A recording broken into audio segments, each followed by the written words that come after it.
Tyrell Washington noticed something wasn't right with his 6-month-old son every time his mother-in-law came to visit. The baby would cry uncontrollably, and something in those cries made Tyrell's protective instincts kick into overdrive. At first, he thought he was being paranoid, but as the pattern continued, he knew he had to investigate. What he would discover about his mother-in-law's true nature would lead to a desperate 911 call and change their family forever. Comment below where you're watching from today, and if you like this story, don't forget to subscribe. The autumn breeze rustled through the maple trees lining the quiet suburban street where Tyrell and Rebecca Washington had made their home. Through the large bay window of their modest 2-story house, Tyrell watched his wife Rebecca gently rock their son Liam in the nursery chair, her blonde hair catching the late afternoon sunlight. The sight usually filled him with joy, but today, his mind was preoccupied with the upcoming visit from his mother-in-law, Judith Anderson. "He's finally down for his nap," Rebecca whispered as she tiptoed out of the nursery. She wrapped her arms around Tyrell's waist, pressing her cheek against his back. "Mom called. She'll be here in about an hour." Tyrell tensed involuntarily at the mention of Judith.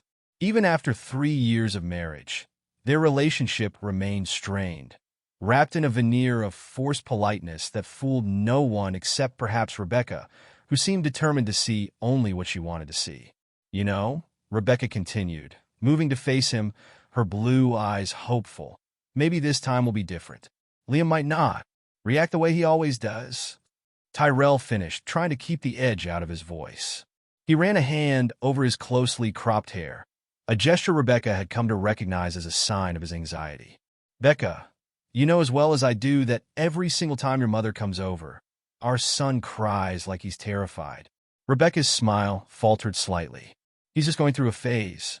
Lots of babies get fussy around certain people. Remember how he used to cry whenever Marcus would hold him? That was different," Tyrell argued. "Marcus wears that strong cologne. This is something else. The way Liam cries around your mother. It's not normal, Rebecca." Before Rebecca could respond, the conversation was interrupted by Liam's soft coos coming through the baby monitor. Rebecca's face lit up at the sound. Perfect timing. He'll be fresh from his nap when Mom arrives. Tyrell watched his wife hurry up the stairs, her excitement palpable. He remembered when they first met at the university library 5 years ago. Her infectious optimism had been one of the things that drew him to her. Now, sometimes he wished she wasn't quite so determined to see the best in everyone, especially her mother. The memory of their wedding day surfaced unbidden. Judith Anderson, standing in the church garden during the reception, glass of champagne in hand, corners of her mouth tight as she watched her daughter dance with her new husband. "I just want what's best for her," she had said to another guest, not realizing Tyrell was within earshot. "I hope she would end up with someone more suitable, like David from the country club." That moment had set the tone for their relationship. Judith had never openly opposed their marriage, but her disapproval seeped through in countless small ways. The slight pause before introducing Tyrell as her son-in-law, the way her smile never quite reached her eyes when he spoke, the subtle suggestions about other men Rebecca could have married. The sound of a car door closing pulled Tyrell from his thoughts. Through the window, he saw Judith walking up the pathway, her silver hair perfectly styled, wearing one of her signature pastel twin sets. She carried a large gift bag, another expensive toy for Liam, no doubt. Her way of trying to buy his affection, Tyrell thought cynically. "Mom's here," Rebecca called out, already heading down the stairs with Liam in her arms. The baby was alert and happy, gurgling as he played with a strand of his mother's hair. Judith's entrance brought the usual flurry of activity. Hugs exchanged between mother and daughter, compliments about how big Liam was getting, polite inquiries about Tyrell's work at the architectural firm. Everything seemed normal until Judith reached for Liam. The change was immediate and dramatic. The moment Judith's manicured hands touched him, Liam's face crumpled, and he let out a piercing wail that made everyone wince. "Oh dear," Judith said, quickly passing him back to Rebecca. "Still not warming up to Grandma, I see." There was something in her tone, a hint of satisfaction, that made Tyrell's jaw clench. "He's just tired," Rebecca said quickly, bouncing Liam gently. "Here, Mom, let me make you some tea while he calms down." But Liam didn't calm down. His cries grew more hysterical, his little face red with effort, tears streaming down his cheeks. Tyrell stepped forward to take him, and the moment Liam was in his father's arms, the crying began to subside. "Well," Judith said, smoothing her perfectly pressed slacks, "I suppose some children are just more particular than others about who holds them." The emphasis she placed on particular made Tyrell's blood boil, but he kept his expression neutral. He learned long ago that confronting Judith directly only made things worse, especially for Rebecca. "I'll take him upstairs," Tyrell said, noting how Liam clutched his shirt tightly, as if afraid to be taken away from his father. "You two catch up?" As he carried Liam up to the nursery, he could hear Rebecca and Judith's voices floating up from the kitchen. "I don't know why he gets like that, Mom. He's usually such a happy baby." "Perhaps he's just oversensitive," Judith replied. "It runs in some families, you know." Tyrell held Liam closer, watching as his son's eyes began to droop, exhausted from his emotional outburst. The baby looked peaceful now, but Tyrell couldn't shake the feeling that something was very wrong. Later that evening, after Judith had left and Rebecca was cleaning up the kitchen, Tyrell stood in the nursery, watching Liam sleep. The soft glow of the night light cast gentle shadows on the walls, and the steady rhythm of the white noise machine created a cocoon of tranquility that seemed worlds away from the tension of the afternoon. "He's finally sleeping soundly," Rebecca said quietly, appearing in the doorway. She looked tired, the strain of constantly mediating between her husband and her mother evident in the slight furrow of her brow. "Becca," Tyrell began, keeping his voice low, "we need to talk about what happened today." "Tyrell, please," Rebecca sighed. "Not tonight. Mom was trying her best. You know she wants to be involved in Liam's life." "Does she?" Tyrell turned to face his wife. "Because sometimes I wonder if she wants to be involved in his life or if she's just trying to prove something." "Did you see how he reacted to her? That wasn't normal, Rebecca. That wasn't just a fussy baby. He was terrified."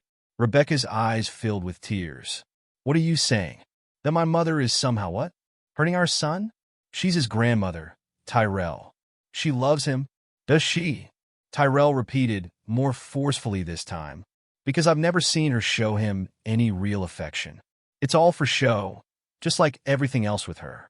The expensive gifts, the weekly visits, the offers to babysit. It's like she's trying to prove she can be a good grandmother despite." "Despite what?" Rebecca's voice had an edge to it now. "Despite the fact that her grandson is mixed race? Is that what you think this is about?" The words hung heavy in the air between them. Tyrell ran his hands over his face, suddenly exhausted.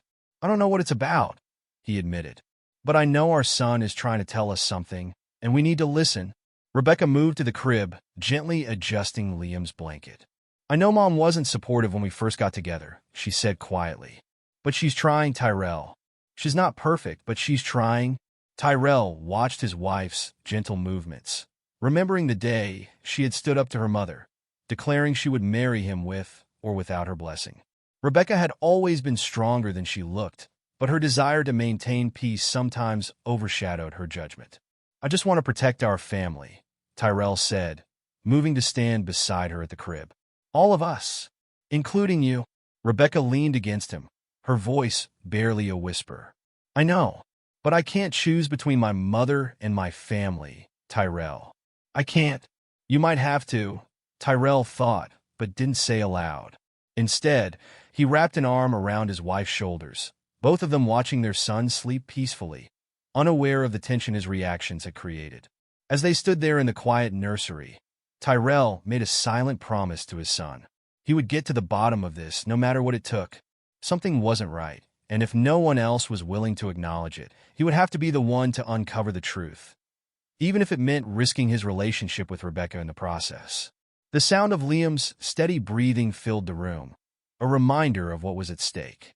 Tomorrow, Judith would return to babysit while Rebecca went to work at the hospital, and Tyrell would begin his own investigation into why his son seemed to fear his grandmother so much.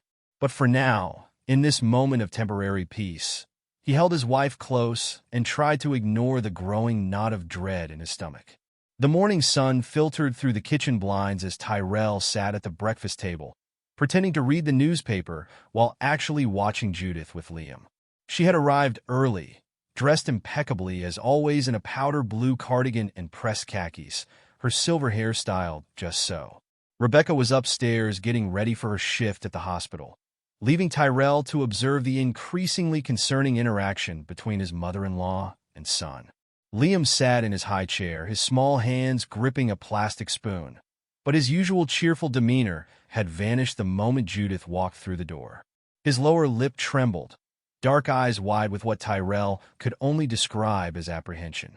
"Come now, precious," Judith cooed, her voice syrupy sweet as she approached with a bowl of baby cereal. "Let Grandma feed you breakfast."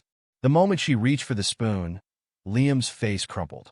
The wail that followed was heart-wrenching, filled with genuine distress that made Tyrell's chest tighten. "Oh, for heaven's sake," Judith muttered, quickly plastering on a smile when she noticed Tyrell watching. "He's quite dramatic this morning, isn't he?" Tyrell set down his newspaper. "He was fine before you tried to feed him." "Well, babies can be so unpredictable," Judith replied, her smile not quite reaching her eyes.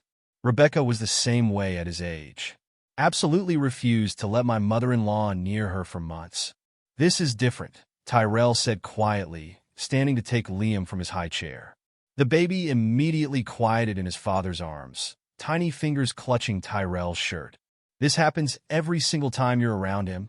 "Tyrell, are you suggesting everything okay down here?"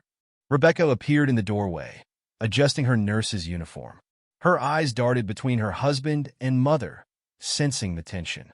"Just fine, dear," Judith answered smoothly, though Liam's being a bit fussy this morning. "Nothing I can't handle." Rebecca crossed the kitchen to kiss Liam's forehead, then Tyrell's cheek. "Mom's watched hundreds of kids at her daycare over the years, honey. She knows what she's doing." Tyrell bit back his response, not wanting to start an argument before Rebecca's shift. Instead, he focused on getting Liam to eat, painfully aware of Judith's critical gaze. "I'll be home by 6, Rebecca said, gathering her things. "Mom, thanks again for helping out." "Tyrell, try not to worry so much, okay?" After Rebecca left, the house fell into an uncomfortable silence, broken only by Liam's occasional whimpers whenever Judith came too close.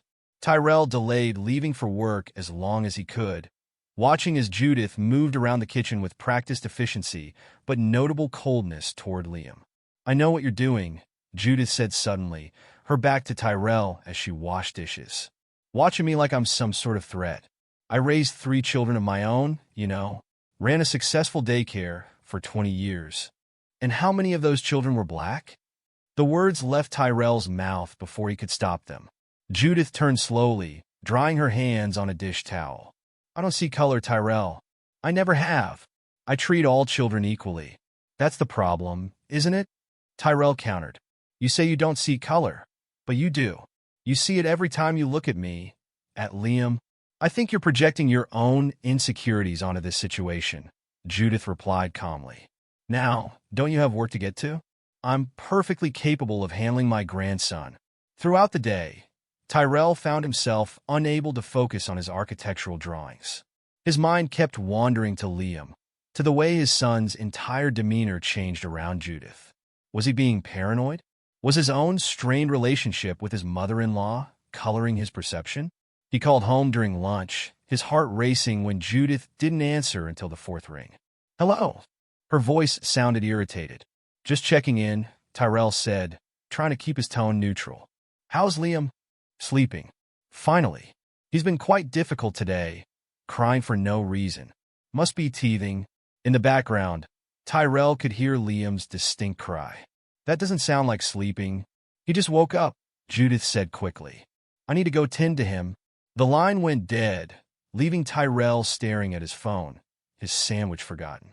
That evening, after Judith left and Liam was finally sleeping peacefully in his crib, Tyrell tried to broach the subject with Rebecca again. "I just think we need to consider other options for childcare," he said carefully, watching his wife fold laundry. "Maybe that daycare center near your hospital?" Rebecca sighed, setting down a tiny onesie. "Tyrell, we've been over this.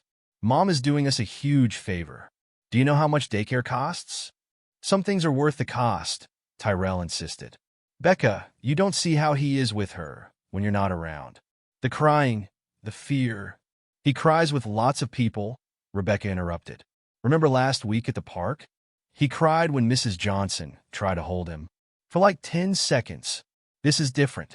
This is... Tyrell ran a hand over his face in frustration. This is constant. Every time she's near him, every single time he's terrified. Rebecca sat on the edge of their bed, her expression torn. She's old-fashioned, Tyrell. She grew up in a different time, but she's trying. She loves Liam. Does she? Tyrell asked softly. Because I've never heard her say it. I've never seen her actually show him affection. It's all just performance. Like she's going through the motions of what a grandmother should do, without any real feeling behind it. That's not fair, Rebecca protested, but her voice wavered slightly. She brings him gifts, she helps us out. Gifts aren't love, Rebecca. And helping us out? Maybe she's doing that more for you than for Liam. A tense silence fell between them. Finally, Rebecca spoke, her voice quiet but firm. One more chance, Tyrell. Give her one more chance. If things don't improve, we'll look into other options. But please try to see past your history with her. Try to give her the benefit of the doubt. Tyrell wanted to argue further, but the pleading look in his wife's eyes made him hold back. One more chance, he agreed reluctantly. But I'm going to be watching very carefully. Later that night, unable to sleep, Tyrell stood in Liam's nursery, watching his son's peaceful breathing. The moonlight cast soft shadows through the window, creating patterns on the walls decorated with animals and alphabet letters. Everything looked so normal, so safe. But something nagged at him, a persistent worry that wouldn't let go. He thought back to all the times he'd seen Judith interact with Liam, trying to pinpoint exactly what bothered him about her behavior. It wasn't just the lack of warmth. There was something else, something in the way she looked at Liam when she thought no one was watching. Was he seeing something that wasn't there? Was his own complicated relationship with Judith making him overly suspicious? After all, she had never been openly hostile to him, never said anything explicitly racist. Her prejudice came in subtle forms. The way she tried to set Rebecca up with other men before their wedding, her comments about suitable partners, the slight hesitation before introducing him to her friends. But would those same prejudices extend to her own grandson? The thought made Tyrell's stomach turn. He remembered the day Liam was born, how Judith had smiled for photos but seemed almost reluctant to hold him. At the time, he'd attributed it to the general awkwardness between them. But now, Liam stirred in his sleep, making small sounds of distress. Tyrell reached into the crib, gently rubbing his son's back until he settled again. The trust in Liam's face as he relaxed under his father's touch made Tyrell's heart ache. Babies didn't cry without reason. He knew that much. Their instincts were pure, uncomplicated by adult prejudices and social niceties. If Liam was afraid of Judith, there had to be a reason. The next morning, as Tyrell prepared for work, he made a decision. He would give Judith one more chance, as he'd promised Rebecca. But he would also trust his instincts, and more importantly, his son's instincts. Something wasn't right, and he was determined to find out what it was. "I love you, little man," he whispered, kissing Liam's forehead before heading out. "Daddy's going to figure this out." As he drove to work, Tyrell couldn't shake the feeling that the racial tension that had always simmered beneath the surface of his relationship with Judith was somehow connected to Liam's distress. But there was a piece missing, something he wasn't seeing yet. The thought that his son might be experiencing prejudice at such a young age, from his own grandmother no less, filled him with a mixture of sadness and anger. One more chance, he reminded himself. One more chance to prove him wrong. But as he pulled into his office parking lot, Tyrell knew in his heart that something would have to change. The question was, would he be able to convince Rebecca before something happened that they couldn't take back? The small security camera felt heavy in Tyrell's hands as he stood in the nursery, early morning sunlight barely creeping through the windows. He had picked it up the previous evening after work. A simple device that connected to his phone, small enough to blend in among the stuffed animals on the nursery shelf. The guilt of not telling Rebecca about it gnawed at him, but he pushed it aside. Sometimes, he reasoned, you had to trust your instincts over protocol. "I'm sorry, baby boy," he whispered to Liam, who was playing happily in his crib, unaware of his father's internal struggle. But Daddy needs to know what's happening when he's not here. Tyrell positioned the camera carefully, angling it to capture most of the nursery. He placed a second one in the living room, disguised among the family photos, and a third in the kitchen. His hands trembled slightly as he tested the feed on his phone. 3 clear views of the main areas where Judith spent time with Liam. The sound of Rebecca's footsteps on the stairs made him quickly pocket his phone. "Mom just texted," she announced, appearing in the doorway. "She'll be here in 20 minutes. "Great," Tyrell managed, picking up Liam. His son snuggled against his chest, and Tyrell held him a little tighter than usual. "I should head to work early today. Big project meeting." Rebecca's face fell slightly. "I thought you might stay a few minutes. Help Mom get settled in." "Better if I don't," Tyrell said, trying to keep his voice neutral. "You know how Liam gets when we're both leaving at the same time?" It wasn't entirely a lie. Transitions were harder on Liam when both parents left simultaneously. But the real reason Tyrell wanted to leave early was to have uninterrupted access to the camera feeds. He'd arranged to work from home, setting up in a coffee shop 2 blocks away, where he could monitor everything. After kissing Rebecca goodbye and forcing himself to hand Liam over, Tyrell drove to the coffee shop, his heart racing. He found a quiet corner booth, ordered a large coffee, and opened his laptop, positioning it to hide his phone screen from view. The first hour was uneventful. Judith moved through her usual routine, feeding Liam breakfast, though he refused to eat much, attempting to play with him, though he cried whenever she came too close, and finally putting him down for his morning nap. But even in these mundane activities, Tyrell noticed things he hadn't been able to see before. The way Judith's smile disappeared the moment she turned away from Liam. The irritated set of her shoulders when he cried. The complete lack of the natural affection most grandmothers showed. No gentle touches, no loving words, no genuine attempt to comfort him. Around mid-morning, Tyrell watched as Judith tried to feed Liam again. The baby turned his head away from the spoon, whimpering. "Stubborn, just like your father," Judith muttered, her voice clearly picked up by the camera's microphone. She set the bowl down with more force than necessary. I don't know what Rebecca was thinking. Tyrell's fingers tightened around his coffee cup. He watched as Judith walked away from the high chair, leaving Liam to cry while she texted on her phone. 5 minutes passed. 10. The baby's cries grew more desperate. Finally, Judith returned, her face a mask of false concern. "Oh, what's wrong, precious?" she cooed, her voice syrupy sweet but her eyes cold. "Are we being difficult again?"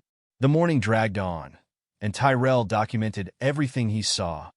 Every dismissive gesture, every moment of neglect, every cold look. But it wasn't until after lunch that things took a truly dark turn. Liam was fighting his afternoon nap, crying in his crib while Judith sat in the nursery rocker, scrolling through her phone.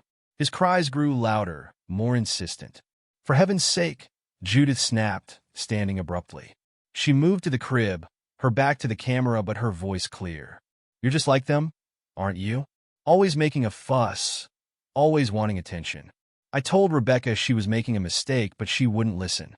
Now look what she's done to this family." Tyrell felt his blood run cold. He watched in horror as Judith leaned over the crib. "If you don't quiet down right now." She reached into the crib, and Liam's cries suddenly became sharp, pained. The camera caught Judith's movement, her fingers pinching Liam's arm, hard enough to make him scream. "There," she said, smoothing her cardigan. "Maybe that will teach you some manners." Tyrell was already on his feet, coffee forgotten, hands shaking as he gathered his things. But before he could rush out the door, he forced himself to stop and think. Rebecca would be home in less than an hour. He needed evidence, clear, undeniable evidence that would finally open her eyes to what her mother was doing. Fighting every paternal instinct that screamed at him to run home, Tyrell sat back down and continued to watch. He recorded everything, backing up the footage to multiple places. His jaw clenched as he watched Judith's behavior swing between cold neglect and moments of actual cruelty, always followed by picture-perfect grandmother performances whenever she heard a noise that might be someone at the door. When Rebecca texted to say she was on her way home, Tyrell watched Judith transform. She picked up Liam, who was still crying, and began singing softly, though her grip on him looked uncomfortable. She straightened the nursery, wiped his tears, and planted a kiss on his forehead just as Rebecca's key turned in the lock. "How is he today?" Rebecca's voice came through the camera feed. "Oh, just perfect," Judith lied smoothly, bouncing a still sniffling Liam on her hip. "We had such a wonderful day, didn't we, precious?" Tyrell couldn't watch anymore. He closed the video feeds and sat back in his chair, his coffee long cold and untouched. The weight of what he'd discovered pressed down on him, like a physical thing. It wasn't just prejudice or coldness. It was actual abuse. His mother-in-law was deliberately hurting his son, and using her performance as the doting grandmother to cover it up. The drive home was a blur. Tyrell's mind raced with how to handle this. He couldn't just show Rebecca the footage without warning. The shock might be too much. But he couldn't let another day pass with Judith having access to Liam. Tyrell's hands trembled as he held his phone, the damning video footage weighing heavy in his grip. The living room felt smaller than usual, the walls closing in as he waited for Rebecca to return from putting Liam down for his nap. His heart pounded against his chest, knowing that what he was about to show her would change their family forever. Rebecca walked in, a soft smile on her face. "You went down so easily today. I think Mom's really getting better at." She stopped short when she saw Tyrell's expression. "What's wrong?" Tyrell took a deep breath, his voice steadier than he felt. "We need to talk about your mother, Rebecca. There's something you need to see." Rebecca's smile faded as she sank into the couch beside him. "What do you mean? Did something happen?" "I set up cameras in the house," Tyrell admitted, watching her face carefully. "I needed to know why our son was crying every time your mother was around. I needed to know I wasn't crazy." Rebecca's eyes widened, then narrowed. "You did what?" "Tyrell, how could you? That's a complete invasion of privacy. My mother would never." "Watch the video, Rebecca." Tyrell's voice was firm but gentle. "Please, just watch it." Rebecca crossed her arms, anger flickering across her features.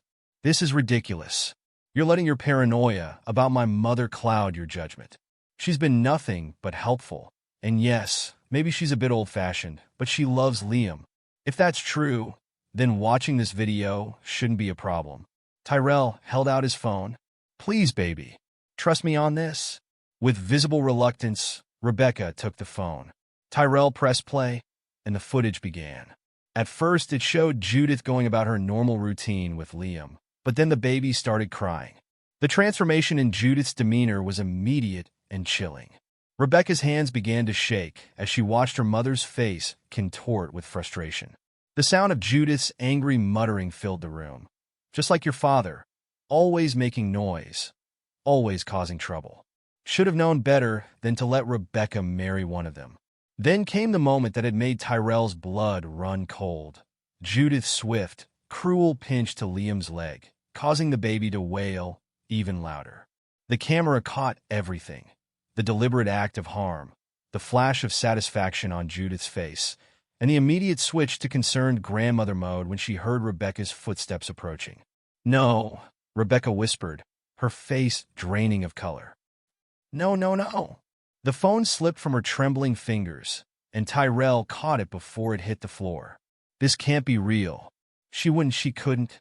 "There's more," Tyrell said quietly, but Rebecca was already standing, pacing the room with her hands pressed to her temples. "Maybe she was just having a bad day," Rebecca said, her voice rising with hysteria. "Maybe she's been stressed. You know how demanding Liam can be, and Mom's not as young as she used to be. Maybe." "Rebecca." Tyrell stood, crossing the room to take her hands in his. "Listen to what she said. Really listen. This isn't about stress. This isn't about Liam being fussy. Your mother hurt our son because of me, because of what I am." Tears spilled down Rebecca's cheeks as the truth of his words sank in. "But she's my mother," she whispered brokenly. "She's supposed to love him. She's supposed to love us." "I know, baby." Tyrell pulled her into his arms, feeling her body shake with sobs. "I know." They stood like that for several minutes, Rebecca crying into his chest while Tyrell held her, his own eyes burning with unshed tears.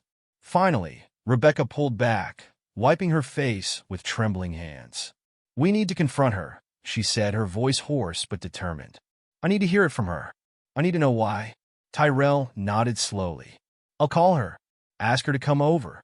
The next hour was the longest of their lives.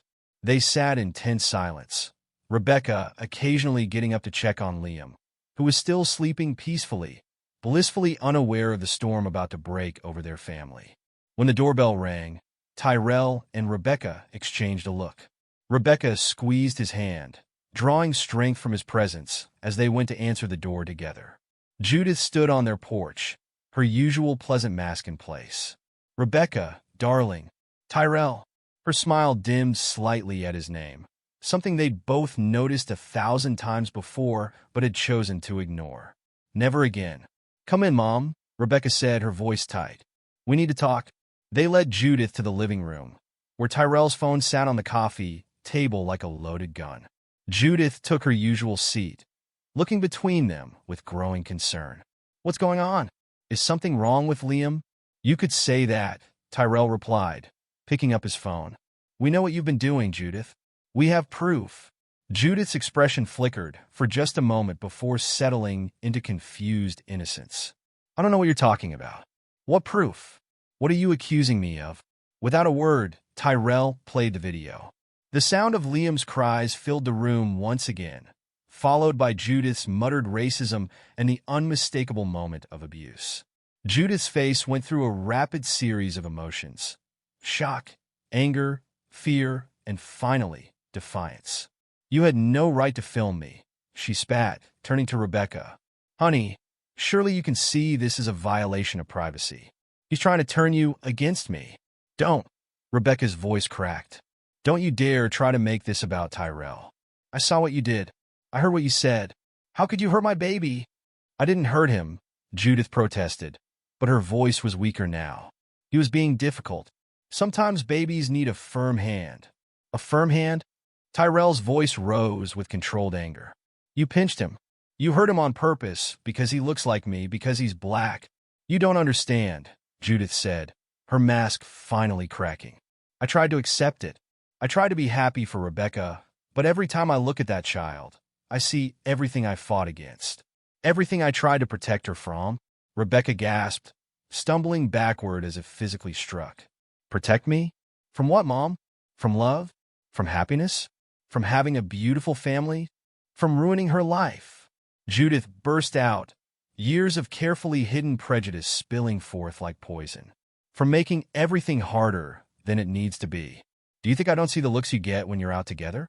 Do you think I don't worry about what that child will face? I try to guide you toward a better life, Rebecca, toward someone more appropriate." "More white, you mean?" Tyrell said quietly, his voice heavy with understanding. "That's what this has always been about, hasn't it? From the moment Rebecca brought me home."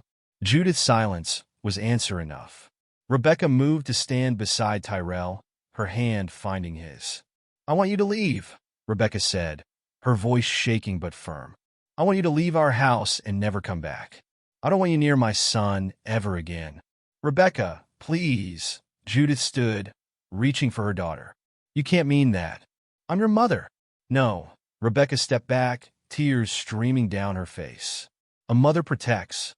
A mother loves unconditionally. A mother doesn't hurt her grandchild because of the color of his skin.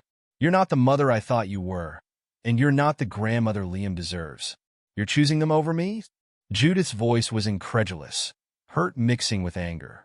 "After everything I've done for you?" "I'm choosing love over hate," Rebecca replied. "I'm choosing my family over your prejudice. Please leave, Mom. Just go." Judith looked between them, her face hardening as she realized she'd lost. Without another word, she grabbed her purse and walked to the door. She paused in the doorway, turning back one last time. "When you realize what a mistake you're making." "Goodbye, Mom." Rebecca cut her off, her voice final. The door closed with a quiet click that somehow seemed to echo through the house. Rebecca stood frozen for a moment before her knees buckled. Tyrell caught her, lowering them both to the floor as she broke down in his arms. "I'm so sorry," she sobbed. "I'm so sorry I didn't see it. I'm sorry I didn't believe you. I'm sorry I let her near our baby." "Shoo." Tyrell stroked her hair. "You couldn't have known. You wanted to believe the best about her. That's not a bad thing. But I should have known," Rebecca insisted, pulling back to look at him. "All those times she made those little comments, All those looks she gave you. I told myself she just needed time to adjust, that she'd come around eventually. I was so blind. We both wanted to believe she could change, Tyrell said softly. But some people don't want to change. They'd rather hold on to their hate than open their hearts to love. From upstairs, they heard Liam beginning to stir. Rebecca wiped her eyes, taking a deep breath. He's never going to cry because of her again, she said firmly. He's never going to feel unwanted or unloved in his own home. Tyrell helped her to her feet, pulling her close for one more embrace. No, he won't. He's got us, and we're all he needs. Together, they climbed the stairs to their son's room, where Liam was just waking up. When he saw them, he broke into a wide, toothless grin, reaching out with both arms. As Rebecca lifted him from his crib, holding him close while Tyrell wrapped his arms around them both, they knew that while this day had brought pain and loss, it had also brought truth and liberation. Their family might be smaller now, but it was stronger. Stronger in its truth, stronger in its love, and stronger in its commitment to protecting the innocent joy in their son's eyes. As painful as the confrontation had been, they knew they'd made the right choice. Sometimes the hardest truth was better than the most comfortable lie. Liam's happy babbling filled the room, washing away the bitter taste of Judith's words. In that moment, looking at their beautiful son and holding each other close, Tyrell and Rebecca silently renewed their commitment to creating a home filled with love, acceptance, and the kind of unconditional support that true family should provide. The truth had indeed been shocking, but it had also been necessary. As the afternoon sun streamed through the nursery windows, casting a warm glow over their little family, they knew that while this chapter had ended painfully, a new one was beginning. One where their son would grow up surrounded by nothing but genuine love and acceptance, free from the poison of prejudice that had finally been exposed and excised from their lives. The house felt eerily quiet after Judith's departure. Tyrell sat on the edge of their couch, his phone heavy in his hands as Rebecca gently rocked Liam in the nursery upstairs. The confrontation replayed in his mind. Judith's face contorted with anger, her true feelings finally exposed after years of carefully maintained pretense. His finger hovered over the keypad, knowing what he had to do, but understanding that this call would change everything. Taking a deep breath, he dialed 911. 911, what's your emergency? The dispatcher's voice was calm and professional. I need to report a case of child abuse, Tyrell said, his voice steady despite the emotion churning inside him. I have video evidence of my mother-in-law physically harming my infant son and making racist remarks while doing so. Is the child currently in danger, sir? No, my son is safe now. He's with his mother, and the person who hurt him has left our home. But I have clear video evidence of the abuse, and I want to press charges. The dispatcher took down their address and basic information. Officers will be there shortly. Please don't delete or alter the video evidence in any way. I won't, Tyrell assured her. Thank you. He ended the call and walked upstairs to the nursery, where Rebecca was sitting in the rocking chair, holding Liam close. Their son had fallen asleep, his tiny hand clutching his mother's finger. I called the police, Tyrell said softly, not wanting to wake Liam. Rebecca looked up, her eyes red from crying, but clear with understanding. Good, she whispered. She needs to face consequences for what she did. Her voice caught. I just can't believe we have to do this. Tyrell knelt beside the rocking chair, placing his hand on Liam's back, feeling his son's steady breathing. I know, baby, but we have to protect him. What your mother did wasn't just wrong. It was criminal. Before Rebecca could respond, they heard the sound of police cars pulling up outside. Tyrell squeezed her shoulder gently. I'll go down and talk to them. You stay here with Liam. Rebecca nodded, pressing a kiss to their sleeping son's forehead. Tyrell opened the front door to find two officers on their porch, a tall woman with kind eyes and a shorter man with graying temples. They introduced themselves as Officer Williams and Officer Martinez. Please come in, Tyrell said, leading them to the living room. I have the video footage ready to show you. Officer Williams took out her notepad while Officer Martinez set up a small camera to record their conversation. Walk us through what happened, Mr. Washington. Tyrell explained everything. How Liam had always cried around Judith, his growing suspicions, the decision to set up cameras, and finally, what the footage revealed. As he played the video for them, both officers' expressions grew grave. "This is serious," Officer Williams said, pausing the video after the scene where Judith pinched Liam.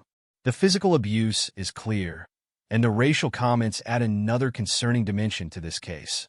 "Where is your son now?" Officer Martinez asked. "Upstairs with his mother. He's sleeping." "And Mrs. Washington? Is she willing to make a statement?" Tyrell nodded. "Yes, she is. She's upstairs with our son, but I can get her."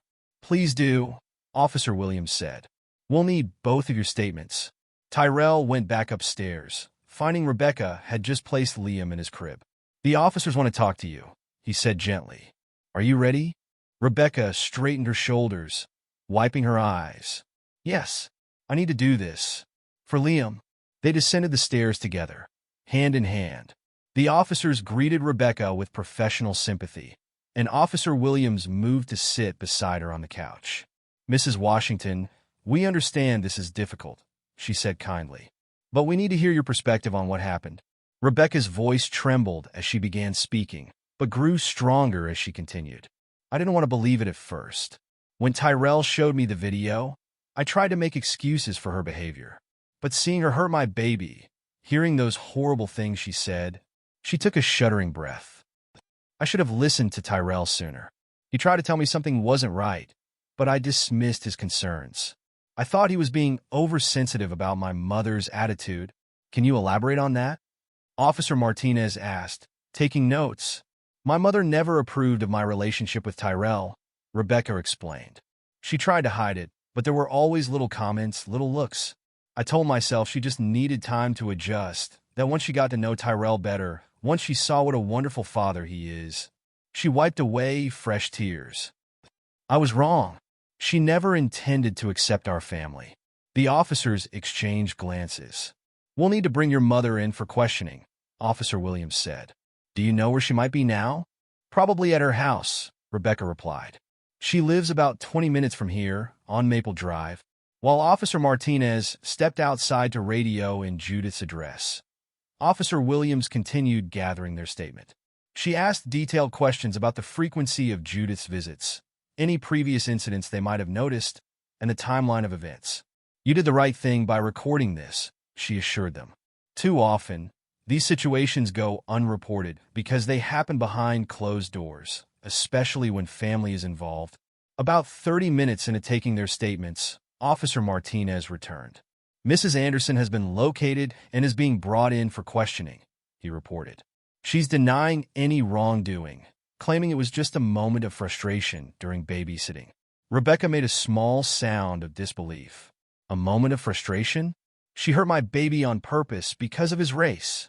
She admitted it right here, in our living room. We have the video evidence," Officer Williams reminded her gently. "In your testimonies. This isn't a case of one person's word against another's." The next few hours passed in a blur of paperwork and questions. The officers took detailed statements, documented everything, and made copies of the video evidence. They explained the process of filing charges and what Tyrell and Rebecca could expect going forward. "Given the evidence, this is a clear case of child abuse," Officer Williams explained. "The racial component could also lead to additional charges. The district attorney's office will review everything and determine how to proceed." "What happens now?" Tyrell asked, his arm around Rebecca's shoulders. "Your mother-in-law will be questioned," Officer Martinez said. "Given the video evidence and your statements, there will likely be charges filed. In the meantime, we strongly recommend you get a restraining order to ensure she can't come near your son." "We'll do that first thing tomorrow," Rebecca said firmly. "I don't want her anywhere near Liam ever again." As the officers prepared to leave, Officer Williams paused at the door. "Mr. and Mrs. Washington, I know this isn't easy. Reporting family members for abuse never is. But you're doing the right thing by protecting your son." After the police left, Tyrell and Rebecca sat together on their couch, emotionally drained but somehow lighter. The weight of suspicion and uncertainty had been replaced by the clarity of action and the knowledge that they were doing what needed to be done. I keep thinking about all the times I left him with her, Rebecca said quietly. All the times he cried, and I just thought he was being fussy. What kind of mother am I? Hey, Tyrell turned to face her, taking her hands in his. You're an amazing mother. You trusted your own mother, because that's what daughters are supposed to be able to do. But the moment you saw the truth, you acted to protect our son. That's what matters. From upstairs, they heard Liam beginning to stir. Rebecca squeezed Tyrell's hands before standing up. You're right. And now we make sure he's never hurt again. They walked upstairs together, entering the nursery where Liam was just waking up. Their son's face lit up when he saw them, his little arms reaching up, completely unaware of the day's events or how his world had just shifted. As Rebecca lifted him from the crib, Tyrell wrapped his arms around them both. Despite the emotional exhaustion of the day, they felt a profound sense of relief. The truth was out, action had been taken, and most importantly, their son was safe. We did the right thing, Rebecca whispered, more to herself than to Tyrell. We did, he agreed, watching as Liam grabbed at his finger with a happy gurgle. Sometimes doing the right thing hurts, but that doesn't make it any less right. They stood there together, their little family unit whole and protected, knowing that while the road ahead might be difficult, they had taken the necessary steps to ensure their son's safety. The police were handling the legal aspects, and they would handle the emotional ones together as a family. Liam's innocent laughter filled the room, a reminder of why they had to take such drastic action. His joy, his safety, his future, these were worth any amount of personal pain or family turmoil. As the evening sun cast long shadows through the nursery window, Tyrell and Rebecca held their son close, secure in the knowledge that they had chosen to stand up for what was right, no matter the cost. The 911 call that Tyrell had made wasn't just about reporting a crime. It was about breaking a cycle of abuse and prejudice, about choosing their son's well-being over family ties, about standing up against racism even when it wore the mask of a grandmother's face. It was a declaration that love and protection would always trump blood ties and social expectations. As night fell and they prepared for bed, both Tyrell and Rebecca knew that while this chapter of their lives had been painful, it had also been necessary.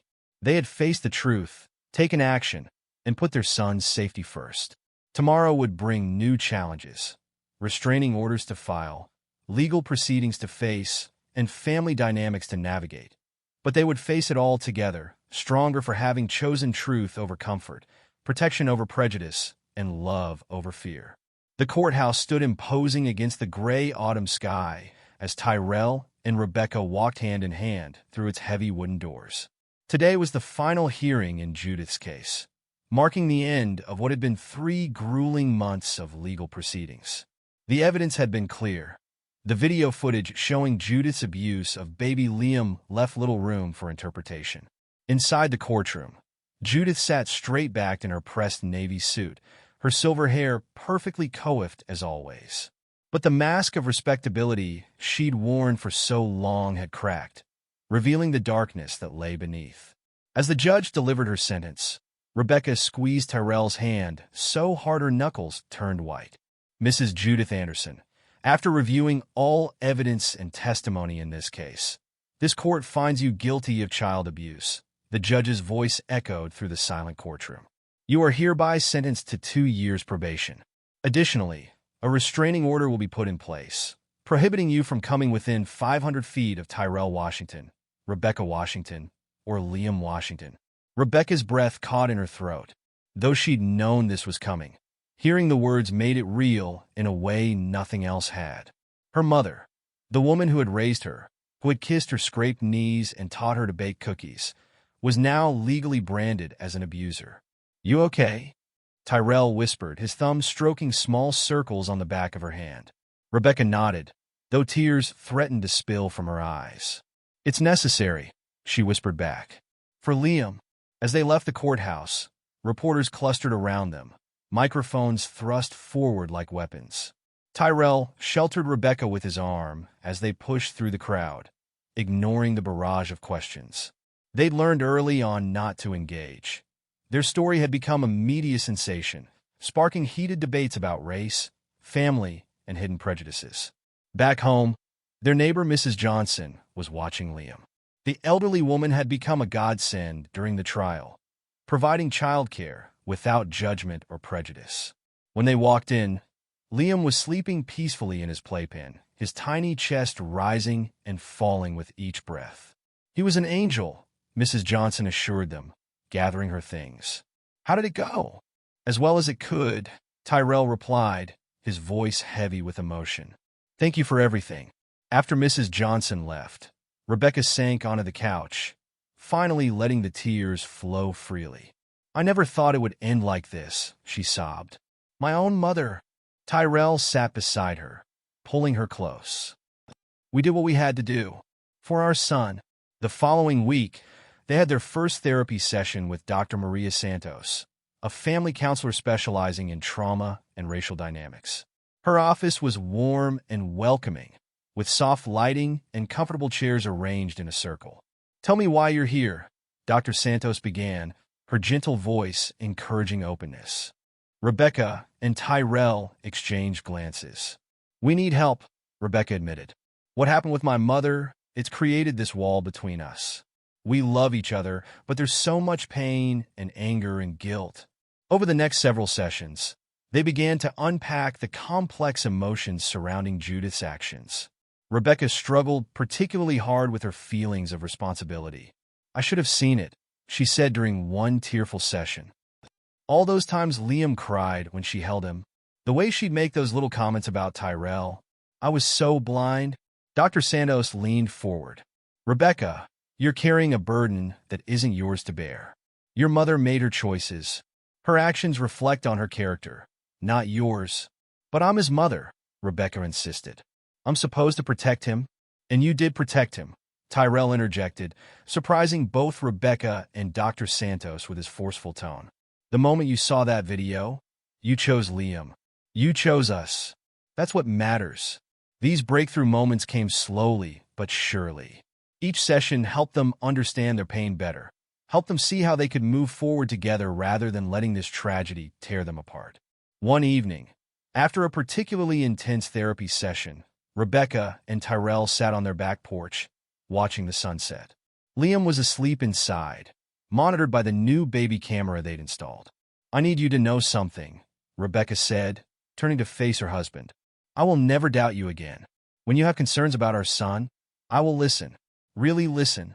Tyrell was quiet for a long moment. I appreciate that, he finally said. But it's not just about listening. It's about understanding that sometimes, because of who I am, I see things you might miss. Not because you're blind, but because you haven't had to develop the same instincts I have. Rebecca nodded, tears welling in her eyes. I understand that now. And I promise you, Tyrell, I will stand by you. Always. No matter who it is, family, friends, strangers. If anyone threatens our family's happiness or safety, they'll have to go through both of us. Their healing process wasn't linear. There were still days when Rebecca would catch herself reaching for the phone to call her mother, only to remember she couldn't. Days when Tyrell would tense up if someone who looked like Judith passed him on the street. But they faced these moments together, supporting each other through the hard times. They began creating new traditions to replace the old ones. Sunday dinners, once dominated by Judith's presence, became intimate family affairs.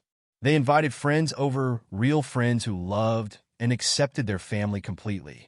Liam flourished in this environment of unconditional love, growing into a happy, confident toddler who showed no lasting effects from his grandmother's abuse.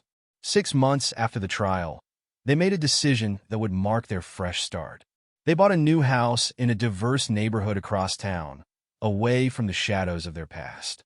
The moving day was bright and sunny, as if nature itself approved of their choice. As the movers carried in the last of their furniture, Tyrell and Rebecca stood in their new backyard, watching Liam toddle around on the grass. He had just learned to walk and was exploring his new kingdom with unbridled enthusiasm. Mama! Dada! Look, he called out, pointing at a butterfly that had landed on a nearby flower. Rebecca leaned into Tyrell's embrace, feeling truly at peace for the first time in months. We made it, she whispered. We did more than make it, Tyrell replied, kissing the top of her head. We grew stronger. Look at him. That's what we fought for. They watched as Liam continued his exploration, his laughter carrying on the warm breeze. The garden was full of possibilities. Space for a swing set, room for a sandbox, maybe even a small vegetable patch where they could teach Liam about growing things. "I want to plant a tree," Rebecca said suddenly. "Right there?" She pointed to a sunny spot near the fence. "Something that will grow with our family. Something strong and beautiful." Tyrell smiled, understanding the symbolism. "I like that idea. Maybe a maple?" They're resilient, and their leaves turn all sorts of amazing colors in the fall. That weekend, they planted the tree together, all three of them. Tyrell dug the hole while Rebecca held Liam, letting him drop handfuls of soil around the sapling's roots. As they worked, their new neighbors came by to introduce themselves. A Korean family on one side, an elderly black couple on the other, a white family across the street with kids close to Liam's age. Their new home quickly became filled with the sounds of life and laughter. Pictures of their small family adorned the walls. Liam's first steps, beach trips, playground adventures. There were no photos of Judith, but Rebecca had made peace with that absence. She had learned that family wasn't about blood or obligation. It was about love, respect, and protecting those who depended on you. One evening, as they sat on their new porch swing watching the sunset, Liam asleep in his room upstairs, Rebecca turned to Tyrell. "Thank you," she said simply. "For what?" "For not giving up. On me, on us. For fighting for our son when I couldn't see what was happening. For being strong enough to make that 911 call, even knowing what it would mean for our family." Tyrell pulled her closer. "We're stronger together. That's what family really means." As the sky turned purple and gold, they sat in comfortable silence, listening to the wind rustling through their newly planted maple tree. The leaves seemed to whisper promises of growth, of healing, of new beginnings. Their family had weathered a storm that could have torn them apart, but instead, they had emerged stronger, more united, and more committed than ever to protecting the love they shared. The security system beeped softly, reminding them it was time to lock up for the night. This new routine, checking doors, monitoring cameras, ensuring their son's safety, no longer felt like a burden born of trauma. Instead, it was a reminder of their commitment to never again let anyone threaten their family's happiness. As they headed inside, hand in hand, they knew that while they couldn't change the past, they had taken control of their future. Their new home wasn't just a house. It was a sanctuary, a fresh start, and a promise to themselves and to Liam that love, acceptance, and protection would always be the foundation of their family. The maple sapling stood tall in the gathering dusk, its young leaves reaching toward the sky, much like the family that had planted it, growing stronger with each passing day, its roots reaching deep into the soil of their new beginning. The wounds of the past would always be part of their story, but they were no longer its defining chapter. Instead, they had written a new ending, one of healing, hope, and unconditional love. This story is a powerful reminder that protecting our loved ones sometimes means facing the painful truth about those we trust the most. It's not just about keeping our families safe, but about finding the courage to act when something feels wrong, no matter how difficult the decision. How would you have felt if you were in Tyrell's shoes, discovering a secret that could change everything? Have you ever had to make a tough call for the sake of someone you love? Share your thoughts in the comments below. And if Tyrell and Rebecca's journey resonated with you, be sure to hit that subscribe button so you never miss more heartfelt and emotional stories like this one.